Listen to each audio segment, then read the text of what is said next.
2페이지입니다. 사도행전 4장 5절에서부터 12절까지의 말씀입니다.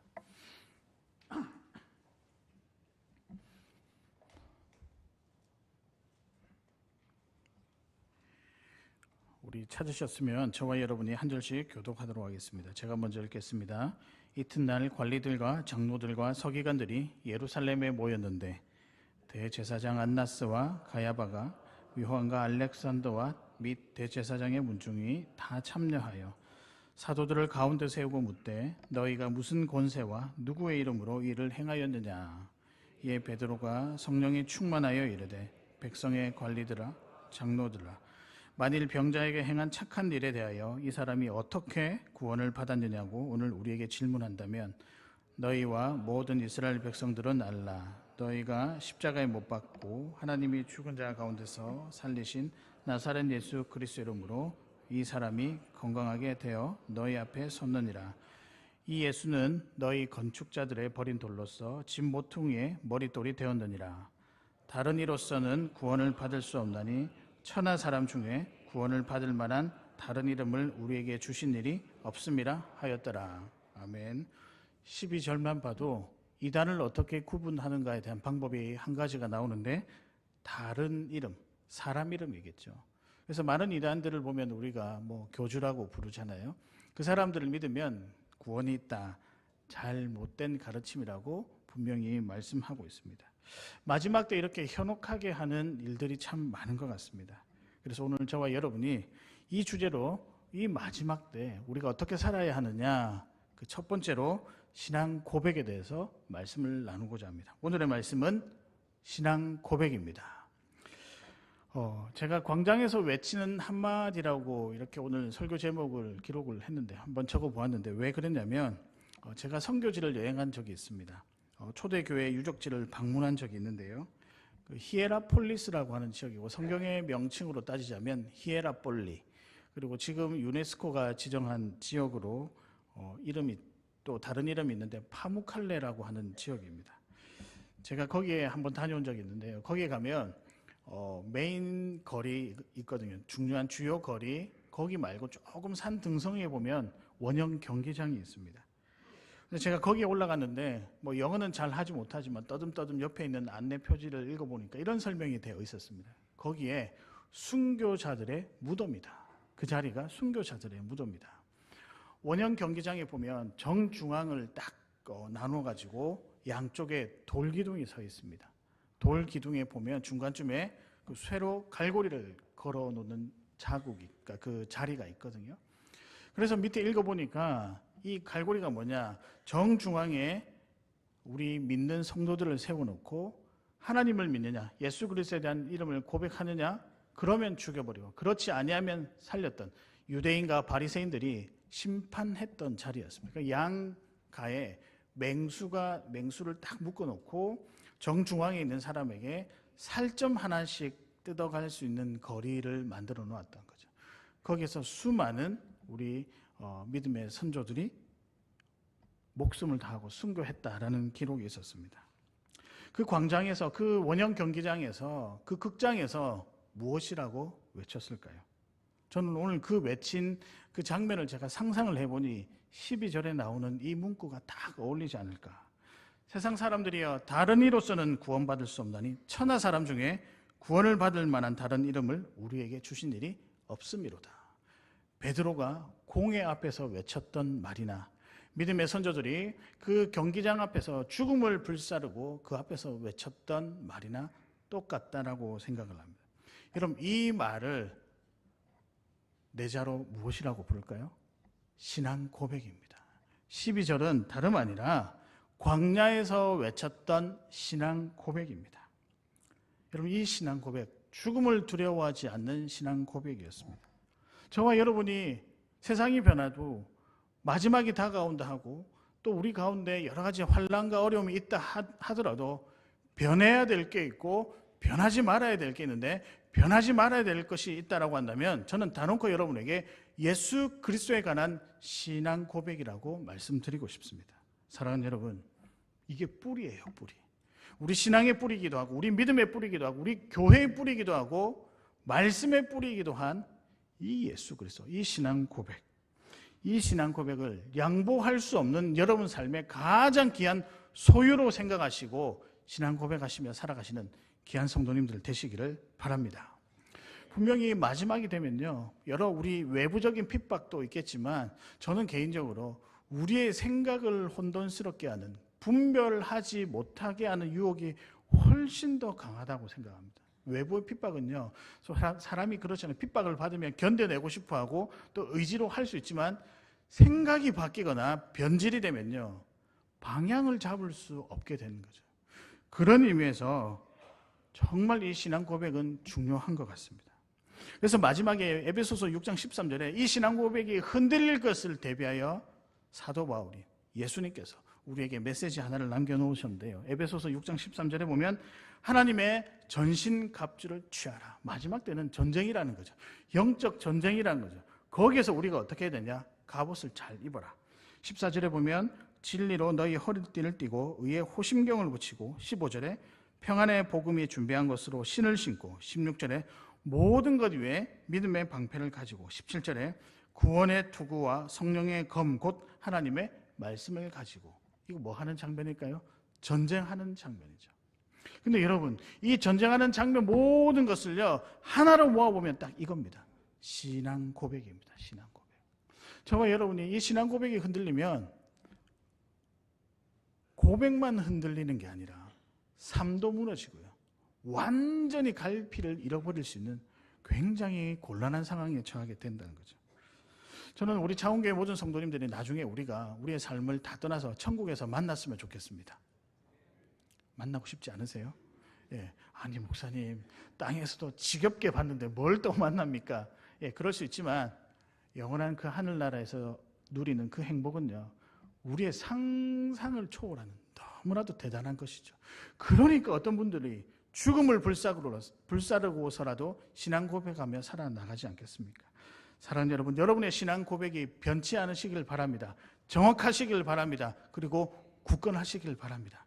그렇게 살아가는 우리 창원교회 성도님 되시기를 주님의 이름으로 축복합니다. 그러면 우리가 이렇게 제가 마지막에 끝까지 붙잡고자 하는 이 신앙 고백, 무엇이 신앙 고백일까? 어떤 내용이 신앙 고백일까? 오늘 우리가 이미 알고 있지만 하나씩 점검해 가면서 그동안 놓쳤던 게 있다면 다시 채워넣고 굳건하게 만드는 작업을 오늘 저와 여러분이 같이 해야 될 줄로 믿습니다. 질문입니다. 무엇이 신앙 고백일까? 이제 우리 함께 저와 여러분이 들어가도록 하겠습니다. 첫 번째입니다. 그 신앙 고백 첫 번째는 가능성 없는 죄인임을 다시 고백하라. 다시 풀어서 말씀드리면 가능성 없는 죄인임을 반드시 뭐 해라?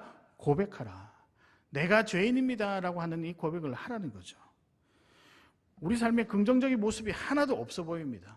어떤 사람들은요, 아니에요, 우리는 착하게 살아왔고 저도 선하게 살아왔고 열심히 살아와서 저 나름 괜찮은 사람입니다라고 이야기를 하지만요, 죄가 들어온 이상 우리 안에 별병이 하나 있는데 죄 때문에 우리는 죽은 자가 되었다라는 사실입니다. 그래서 가망이 없어요. 가능성이 하나도 없어요. 이런 가능성이 없는 것을 뭐하라? 반드시 고백하라입니다. 이 인정하는 것이 우리 신앙 고백의 첫 번째 걸음입니다. 사랑하는 여러분, 부담스럽지요. 하기 싫죠. 누가 나는 좀 잘나고 싶고 그런 평가를 받고 싶은데 여러분에게 너무 부족하시네요, 연약한 사람이네요, 이런 이야기 듣고 싶지도 않고 자신을 향해서도 그 말 하고 싶지가 않아요. 그렇지만 이것이 우리 신앙 고백의 첫걸음인 줄 아시고 다소 부담스럽지만 힘을 내어서 고백하시는 여러분 되시기를 바랍니다. 그런데 조금 생각해 보니 좀 슬픈 것 같아요. 왜냐하면 굉장히 우리가 열심히 살잖아요. 여기 어느 한 분이라도 태평하게 사시는 분은 없을 것 같아요. 삶이 너무 치열해서 그 삶 가운데 시간뿐만 아니라 열정을 다해서 먹고 살려고도 열심을 내시고 또 여러 가지 일들을 통해서 살아보려고 애를 쓰십니다. 그런데 우리 보고 죽은 사람이다, 또 죽어가는 사람이다 라고 그 말을 들으면 얼마나 기분이 좋지 않을까요? 그런 의미에서 볼 때 자기의 연약함, 자기의 부족함을 인정하는 것 결코 쉬운 일이 아닙니다. 그런데 이 연약함 인정하는 게 꽤 중요합니다. 여러분, 그렇다라고 해서 여러분 너무 걱정하지 마십시오. 왜 우리가 연약해야 되는데 연약한 것도 제법 괜찮을 때가 있어요.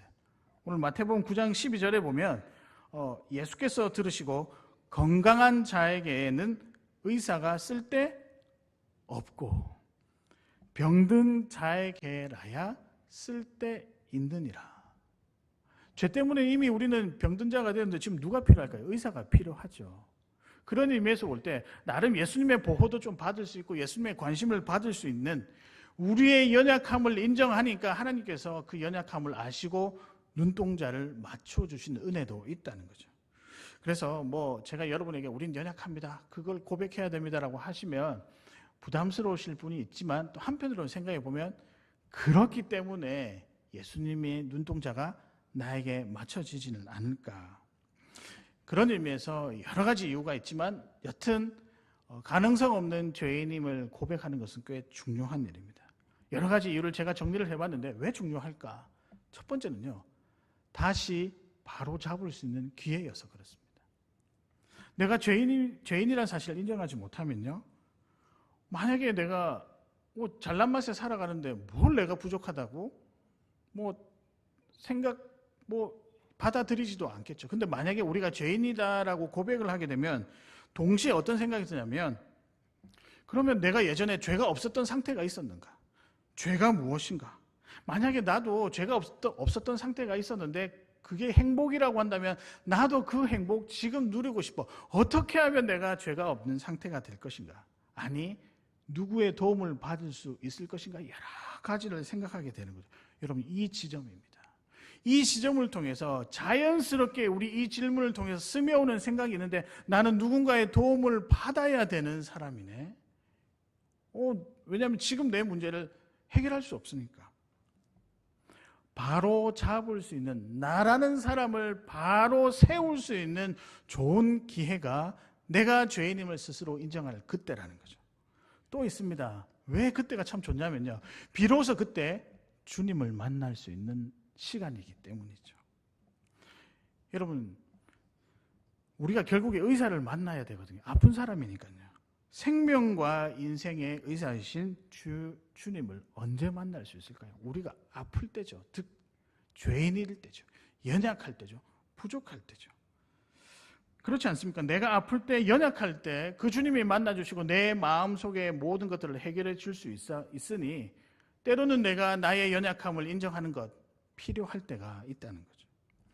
사실 스스로 잘났다라고 하는 사람은 주님 만나기가 정말 쉽지 않습니다. 저도 그렇게 잘난 맛에 살았거든요.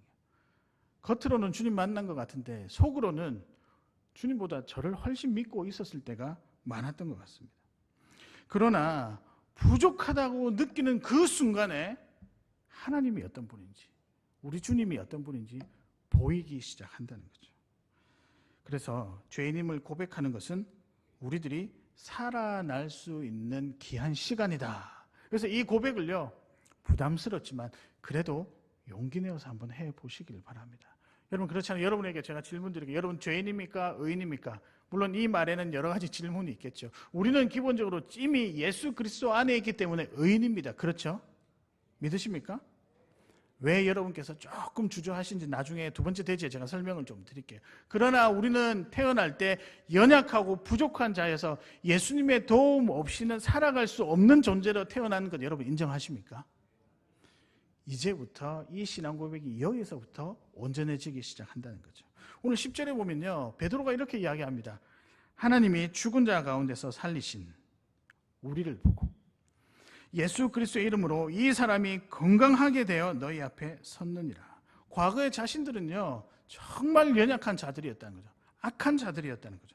그러나 예수의 이름으로 원래 죽은 자였다라고 하는 별명을 가진 우리가 이제는 예수 그리스도 때문에 뭐라고 되어 있습니까?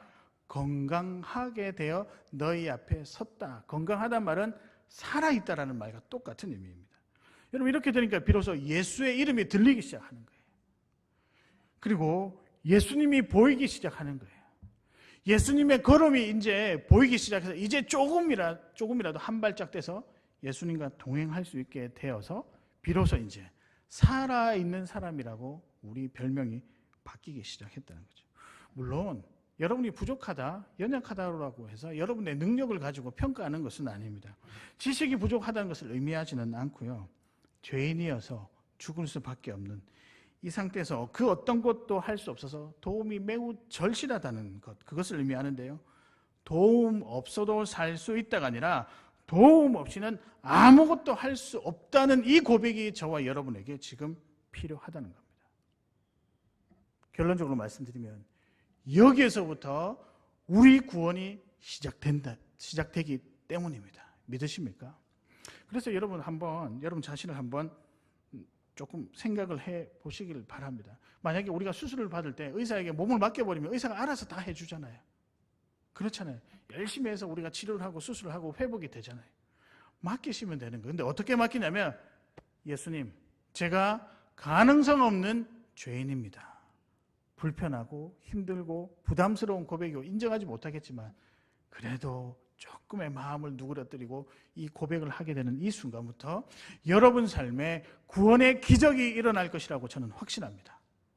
가능성 없는 죄인임을 고백하고 살아나가시는 귀한 여러분 되시기를 바랍니다. 이게 신앙 고백의 첫 번째입니다. 믿으십니까?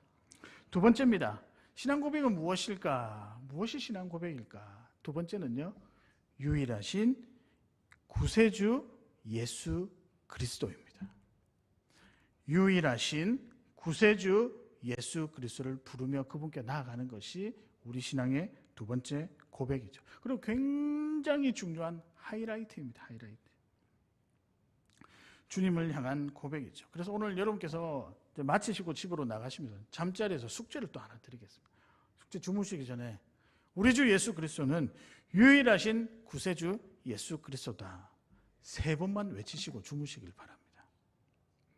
물론 제가 여러분의 숙제를 검사할 방법은 전혀 없습니다. 어떻게 저희 집에 2분 정도만, 거룩하신 2분 정도만 제가 감당할 수 있겠지만 나머지는 몰라요. 그런데요, 한번 주무시기 전에 우리 주 예수 그리스도, 그분이 나의 유일한 구세주다, 한번 고백하며 주무시면 꿈에 예수님 꿈 꾸지 않을까요? 아니 예수님 꿈 한번 꿔보신 적 있으신 분요? 한번 꿔봤으면 좋겠어요. 여러분, 그 예수님께서 우리 삶의 주인 되십니다. 믿으십니까? 그렇게 고백하시는 여러분 되시기를 바랍니다. 제가 믿음을 가진 성도들에게 복음을 제시하면서 가끔씩은 조금 놀라기도 하고 아쉬운 부분인데, 마지막에 와서 예수 그리스도가 당신의 유일한 구세주입니다라는 이 고백에서 많은 분들이 멈칫할 때가 있더라고요. 성도님들 중에서도 그런 분들이 있고 믿지 아니하시는 분들은 더 그렇지 않을까 생각을 해보는데요. 특별히 유일한 구세주라는 말 앞에서 굉장히 망설이시더라고요. 왜 그러실까? 그러면서 유일한 구세주란 이름 외에 다른 이름을 언급하시더라고요. 제가 다른 이름을요 좀 풀어서 설명을 드리면 이렇습니다. 목사님, 제가 예배도 조금 온전히 못 드리는 것 같고요, 착하게 살지도 못했고요, 순종도 잘 하지 못하고 교회 봉사도 잘 하지 못해서 제게 구원이 있을까요? 라고 생각하시는 분이 있으시더라고요. 솔직히 왔다 갔다 하신다고 하시는 분도 있더라고요. 오늘 제가 확실하게 교정을 해드리겠습니다. 어쩌면요, 이게 예수님 모르는 것보다 더 힘든 교정이 될 수 있어요. 잘못된 생각입니다. 감히 우리가 우리의 어떤 형편과 우리의 어떤 일을 가지고 하나님 앞에 구원을 논하기에는 이건 하나님께서 주신 은혜가 엄청날 뿐더러 우리는 그럴 자격이 없다는 거예요. 조금 강하게 말씀드리면요, 유일한 구세주 외에 다른 이름을 의지하는 것과 똑같다라는 거예요. 저는 나중에 이제 우리가 훈련을 받고 나면 저는 여러분의 훈련을 다 함께 이제 동료에서 받게 하실 건데요. 그러고 난 다음에 우리는요, 이 고백이 흔들리지 않았으면 좋겠어요. 여러분 12절에 보면 다른 이로서는 구원을 받을 수가 없대요. 천하 사람 중에 구원을 받을 만한 다른 이름을 우리에게 주신 일이 없습니다. 천하 사람 중에란 말은 이 땅에서 그 어떤 구원의 노력과 구원을 향한 그 모든 일들이 소용이 없고 오직 무엇만 소용이 있다고요? 우리 주 예수 그리스도의 이름이라는 거죠. 그래서 여러분, 우리가요 다른 이름을 구하고 있다는 사실을 자각을 조금 하셔야 됩니다. 그래서 이게 다른 이름이 뭘까 제가 크게 2가지로 정리를 해보았는데, 첫 번째는 물질이고 두 번째는 착한 행실이다. 사실 물질은 오래전부터 예수님 시대 때부터 내려왔던 그 유일한 구세주가 아닌 다른 이름이에요. 얼마나 심했으면요, 중세시대는 한 사람의 죄로 인하여 받아야 될 벌을 돈으로 환산해서 팔기도 했습니다. 그걸 우리가 면벌부라고 그러잖아요. 아니 감히 어떻게 죄를 갖다, 여러분 상식으로 이해가 되지 않으시잖아요. 죄를 어떻게 돈으로 주고 팔아? 말이 안 되죠. 그러나 그 당시에 있었다는 거예요. 교회를 통해서, 교황을 통해서, 사제를 통해서. 그럼 이건 돈의 구원으로 향한 다른 이름이에요. 그러니까 우리가 어떻게 해야 돼요? 조금 멀리해야 되지 않을까요? 예수님 대신에 구원을 얻는 다른 이름이 돈이었다는 거죠. 그 돈이 지금도 여전히 우리 삶을 지배할 때가 있다는 거죠. 또 한 가지 더 있습니다. 착한 행실입니다. 교회 안의 용어로 좀 바꿔드릴까요? 믿음이 없는 봉사라고 할 수 있습니다. 열심은 있지만 믿음이 없는 봉사. 선하게 살고 봉사 열심히 하면 구원을 얻을 수 있을까? 제가 다놓고 말씀드리지만 아니에요. 믿음이 없는 봉사는 다른 이름이에요. 다른 이름. 에베소서 5장 9절에 보면 빛의 열매는 모든 착함과 의로움과 진실함에 있느니라. 열매라는 거죠. 믿음이 우리 안에 들어와서 삶이 변하는 그 열매도 중요하지만 그렇다라고 해서 우리가 뭘 해서 얻어지는 그 일에 대한 결과로 구원을 받을 수 있냐 없냐, 그건 아니라는 거예요. 오직 우리는 예수 그리스도의 이름 외에는 구원받을 길이 없습니다. 이 사실을 명확히 했으면 좋겠습니다. 다른 이름은 소용이 없어요. 그러니까 제발 여러분, 간절한 마음으로 내가 거룩하지 못해서, 착하게 살지 못해서, 봉사를 잘 못해서, 부족해서 말하지 않으셔도 된다라는 거예요. 우리 주님이 여러분의 부족함 그거 모르고 십자가에 친히 달리셨을 거예요. 이미 다 알고 계십니다. 도리어 더 부족하고 더 힘들어하니 그래서 먼저 내려오셔서 스스로 십자가에 달리신 건 아니실까요? 아니 우리를 보니까 너무 가망이 없어 보이니까, 그러니까 여러분 급한 마음에 내려오셔서 우리에게 성육신 하시고 십자가에 달려 돌아가셨다는 거예요. 여러분 그래서 오직 그 이름 예수만으로 충분합니다. 믿으십니까? 예수님만으로 충분한 인생이다. 여러분 그렇게 고백하실 수 있겠습니까? 그럼에도 불구하고 불안해요. 우리가 이렇게 제가 설교를 하고 돌아가지만 또 돌아서서 뭐라고 하냐면 저 봉사 제대로 못해서요. 왜 그럴까 제가 고민을 해봤는데 생각보다 이게 우리 안에 뿌리 깊이 있더라고요. 복에 대한 개념, 다름 아니라 기복신앙입니다. 교회가 조금 오래될수록 그런 현상도 많이 두드러질 때가 있고요. 그리고 어쩌면 우리가 이 세상 가운데 성공하고 싶어서, 잘 살고 싶어서 하는 욕구가 강하다 보니까 기복신앙 여기에 얽매일 때가 있다는 거죠. 근데 이게 불안을 유발하거든요. 여러분 예수님이 우리에게 복을 주신다고 했습니다. 잘 먹고 잘 사는 물질의 복을 주신다고 약속하셨을까요? 저 다놓고 말씀드리지만 예수 믿어도 고난이 있습니다. 그건 자명한 사실이에요. 그러면 수많은 복음 사역자들은 왜 마지막에 그렇게 때론 비참하게 죽었을까요? 그럼에도 불구하고 그들이 달려나갔던 이유가 뭘까요? 지금 여기서 누리는 복보다 우리 주 예수께서 허락하신 영생의 복, 구원의 복, 천국에서 누리는 복이 그러니까 얼만큼 크길래 이 땅에서 죽음도 불사하고 그걸 각오하면서라도 그 예수 그리스도에 대한 고백을 흐트러지지 않게 했을까? 차원이 다른 거예요. 근데 여러분 기복신앙은요 다릅니다. 눈에 보여야 돼요. 만질 수 있어야 되고 측정할 수 있어야 돼요. 감각적으로 누려야 되고 심지어는 남들보다 내가 더 많이 누려야 그게 복이 되는 거예요. 그러니까 계속 무언가를 해야 내가 그 복을 유지할 수 있으니까 얼마나 스트레스 받습니까? 쉬지도 못하고 불안해하고 염려하고 사라질까 봐.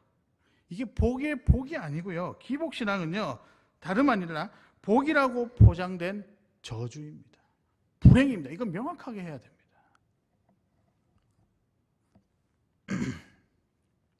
그러나 우리 주 예수 그리스도의 이름은요 부르고 그 앞에 서기만 하면 우리에게 어떤 형편과 상관없이 우리를 하나님의 자녀 삼아 주신다는 거죠. 여러분 수영장이나 바닷가에 가면, 또 수영장에 가면 수영 강사들이 하는 이야기가 있죠. 막 물에 빠졌을 때는 뭐 해라? 뭐 해야 될까요? 예? 예, 맞습니다. 몸에 힘을 빼는 거예요. 몸에 힘을 빼는 거예요. 그렇게 하면 부력에 의해서 둥둥둥 뜨게 된다는 거죠. 마찬가지죠. 힘을 빼고 누구만 바라봐야 된다고요? 예수님만 바라봐야 된다고. 제가 일부 설교를 딱 마치고 나오는데 어느 장로님께서 목사님 여기에 아주 적절한 예화가 있습니다. 그 예화 들으니까 맞더라고요. 베드로가 무리를 걸으시는 예수님 앞에서 예수님 보자마자 한편으로는 두려워하면서 점점 빠지잖아요. 생각해 보니까 힘을 빼지 않아서 그런 거예요. 자기의 눈으로만 봤던 예수님이 어떤 분인가를 자기 경험으로만 정의를 내렸기 때문에 만물을 다스리시고 세상의 주관자 되신 예수 그리스도를 보지 못했다는 거예요. 여러분 맞습니다. 우리의 생각과 우리의 형편과 우리가 생각하는 그 틀 안에서 우리의 삶뿐만 아니라 구원을 보게 되면요, 희한한 여러 가지 것들이 그 구원에 필요하게 보일 때가 있어요. 근데 그거 아니에요. 오로지 우리는 예수 그리스도 이름 외에는 우리를 구원해 줄 수 있는 이름이 없다라고 성경에 명확하게 나와 있습니다. 그러니까 여러분 뭐 해야 되죠? 힘을 빼셔야 된다는 거예요. 그래도 불안합니다. 맡기자고 해도 맡기니까 불안하죠. 그러면 오늘 또 쉬자고 내일 또 하고 계속 하면 됩니다. 어느 순간에는요, 잘 안 되겠지만 어느 순간에 여러분이 굳건하게 여러분의 믿음이 자라 있을 것이라고 저는 확신합니다. 사랑하는 여러분, 한번 외쳐봤으면 좋겠습니다. 유일한, 같이 외쳐보자니까요. 유일한 구세주 예수 그리스도, 이게 여러분의 자랑이 되시기를 주님의 이름으로 축복합니다. 신앙 고백의 마지막입니다. 마지막은요, 성령의 걸음에 내 걸음을 맞추라입니다.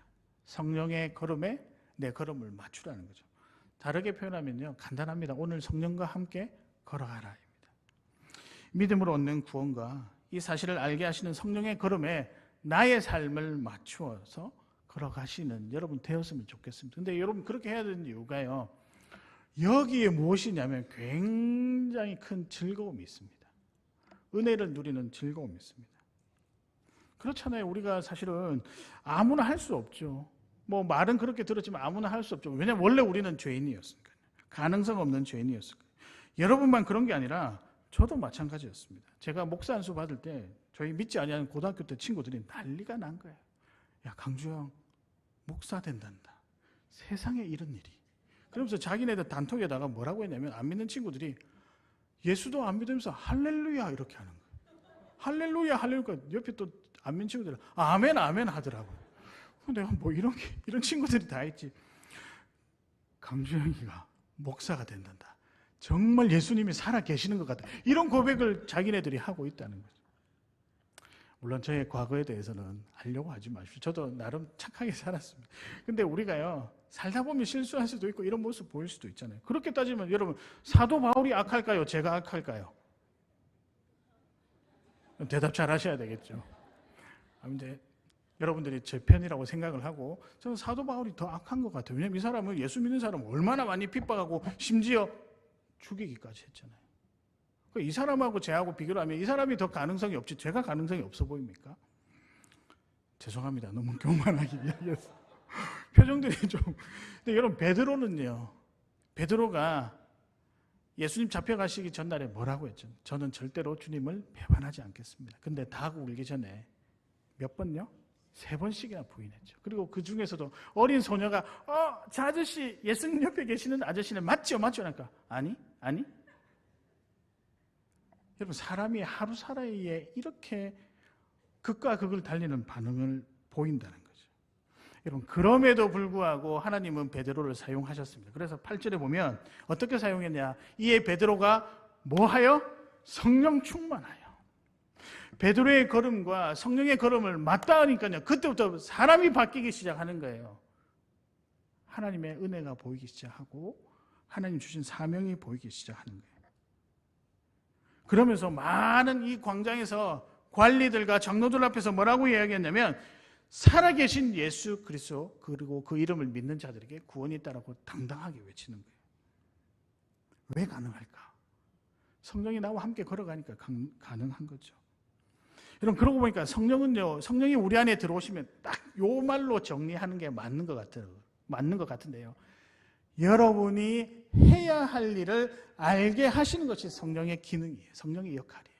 성령이 우리 안에 들어오면 오늘 내가 복음을 전해야 되겠다. 그 마음을 주셔서 복음을 전하면 되고요.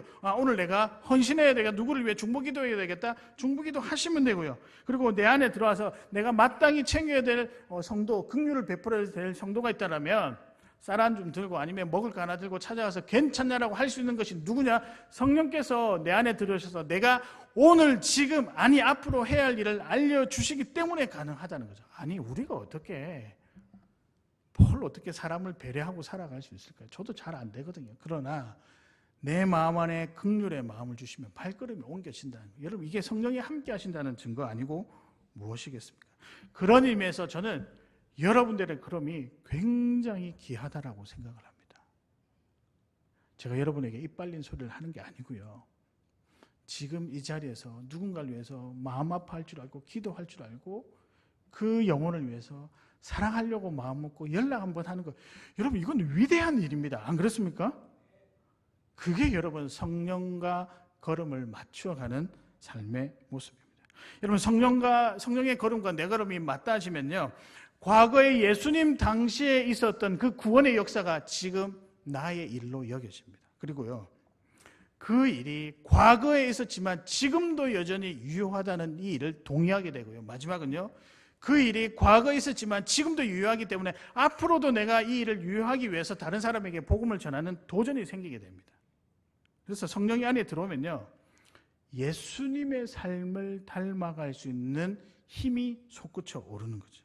그렇기 때문에 신기한 일이 발생합니다. 뭐냐면 그 예수님께서 수천 년 전에 죽으셨던 그 장면이 마치 내가 본 것처럼 생생하게 된다는 거죠. 여러분 만약에 제가 여러분에게 질문드려서 예수님 죽으신 장면을 보신 분 손 한번 들어보세요 라고 이야기해서 누가 봤습니다 라고 하면 저는 그분을 신고할 거예요. 이단이라고.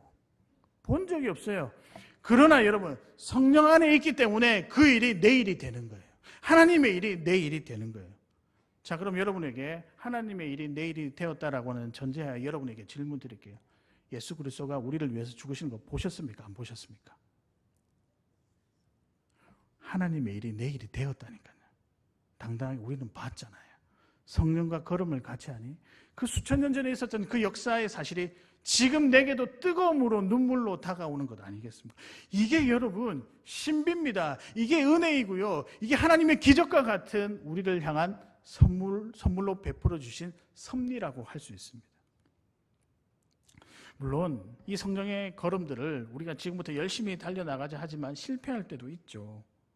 근데요, 성령과 함께하는 사람은 실패했는데 회복이 빨리 되더라고요. 그래서 영적 회복력이 굉장히 탁월해진다. 이게 무엇 때문에 가능하다? 성령이 우리와 함께하기 때문이다. 제가 우리 교회 처음 이제 부임하는 날 제가 여러분에게 드렸던 말씀, 인사말이 있습니다. 무엇인지 아시죠? 저와 여러분만이 아시는 대답인데 뭘까요? 제가 살러 왔다라고 말씀을 드렸습니다. 근데 분명히 저기서 내려올 때 집에서 쭉 내려와가지고 코너를 틀어서 내려오는 그 순간까지 아니 오늘 도대체 내가 무슨 말을 해야지. 그래서 첫날인데 이미지가 좋아야 되니까. 그런데요, 그 딱 내려오는데 스쳐 지나가는 생각들을 하면서 그냥 갑자기 눈물이 팍 나와. 마음이 감동이 되고 내가 사역하러 온 게 아니고 살러 왔구나. 우리 성도님들과 함께 살러 왔구나. 저는 이게요, 제가 한 말이 아니고 성령께서 주신 말씀이라고 저는 확신합니다. 그러니까 저는 열심히 살아가고 있습니다. 좀 그래 보이십니까? 열심히 살고 있습니다. 근데 여러분 오늘 세 가지를 우리가 다 살펴보았잖아요. 첫 번째가 무엇일까요? 내가 죄인임을 고백하라. 두 번째는 나의 유일한 구세주 예수 그리스도. 세 번째는 성령의 걸음, 나의 걸음이 함께 걸어가라. 그런 거잖아요. 근데 이 모든 것을 가능한 첫 번째 단계가 있습니다. 이거는 우리와 관계없는 단계. 무엇이냐면 모든 이 은혜가 주님이 나를 먼저 불러주셨기 때문에 가능한 일입니다. 여러분 이 사실부터 먼저 고백해요. 우리의 신앙 고백은요, 우리가 할 수 없고 주님이 나를 불러주셨기 때문에 고백한 내용도 함께 알려주시면서 야 이거 붙잡고 살아가면 마지막을 견딜 수 있어. 마지막을 대비하라. 그래서 우리도 광야에서 외칠 수 있다. 광장에서 많은 사람들 앞에서 예수 그리스도가 나의 구주라고 외칠 수 있다는 거죠. 이게 없으면요, 주님이 나를 불러주지 않으면 스토리가 없어요. 여러분의 스토리가 없고 나의 스토리가 없고 우리 교회 스토리가 없고 신앙 공동체 스토리가 아무것도 없다는 거, 흔적이 남지 않는다는 거죠. 그러니까 여러분, 우리 얼마나 감사합니까?